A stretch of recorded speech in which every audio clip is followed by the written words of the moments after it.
இவர்கள் ஒருவருக்கொருவர் உறவினர்களும் அல்ல. மீதியை நீங்கள் நேரில் கண்டு மகிழலாம். இது எழுதியவர் புலவர் ஈழத்து சிவானந்தன் அவர்கள், நெறியாளர் வாணி சிவகணேசன். இதில் பங்கு பெற்றுபவர்கள் மாதவன்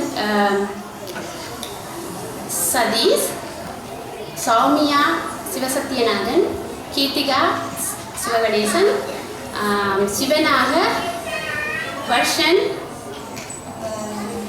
ஜெயந்தன், வானதி கணேஷ்.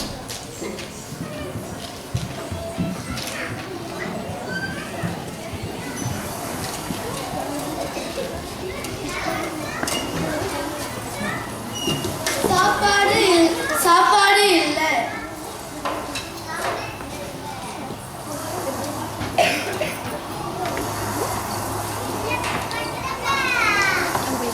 ஐயோ, சாப்பாடு முடிஞ்சு போச்சு. இந்த நடுக்கடல் என்ன செய்வோம்? பசியும் வந்துட்டது. ஐயோ, என்ன செய்வோம், என்ன செய்வோம்? எனக்கு வயிறு பசிக்குது, எதையாவது தா, பசிக்குது.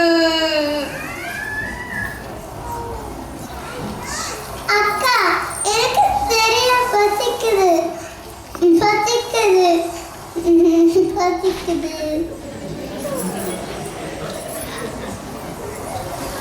ஐயோ ஐயோ, உங்க 3 பேருக்கு பசிக்குது.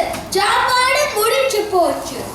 நடுக்கடல் பசிக்குது பசிக்குது பசிக்குது. எனக்கு பசி தாங்க முடியாது. உன்னை கடித்து தின்ன போறேன். எனக்கு பசி நெருப்பா எரிகிறது. எனக்கு பசிக்குது. யார் என்றாலும் கடித்து சாப்பிடுவேன். அக்கா, எனக்கு பசிக்குது. ஐயோ ஐயோ, கடவுளே, உங்களுக்கு பசிக்குது.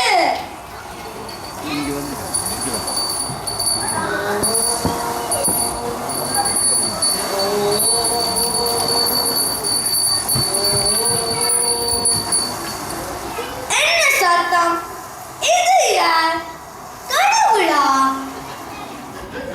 ஓம், கடவுள்தான். நீங்கள் இப்பதான் என்னை கூப்பிட்டீர்கள். ஐயோ, இங்கே யாரும் இல்லை. இல்லாததை கூப்பிட்டால் அது வருமா? கடவுளே வணக்கம். சைவ வகுப்பு ஆசிரியர் சொல்லி தந்த கடவுள் நீங்கள் தானா? ஓம், நீங்கள் தான் சிவபெருமானா? ஓம், நான் தான் அந்த கடவுள். உமாதேவி எங்கே? இதோ வருகிறாள்.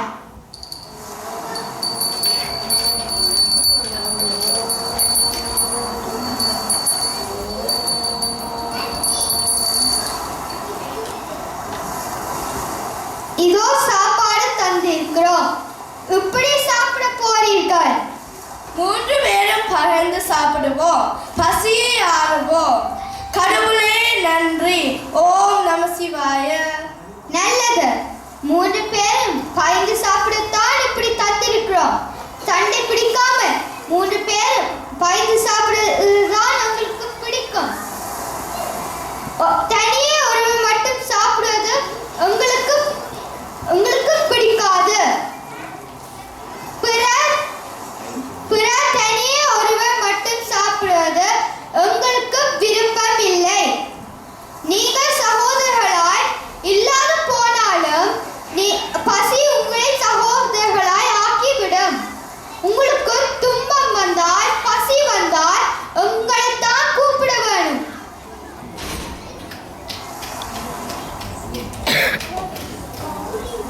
ஐயோ என்று இந்த உலகத்தில் யாரும் இல்லை. ஐயன் ஐயே என்று நாங்கள் தான் இந்த உலகம் முழுக்க நிற்கிறோம். நாங்கள் தான் கூப்பிட்ட குரலுக்கு ஓடி வருவோம். இல்லையே வேறு யாரையும் உதவிக்கு அனுப்புவோம். உடனே வருவோம். எந்த உலகத்திலும் வருவோம். ஓமோ, இப்படித்தான் எங்கள் ஆசிரியர் சொல்லி தந்தது. ஏன் அப்படி கூப்பிடவில்லை?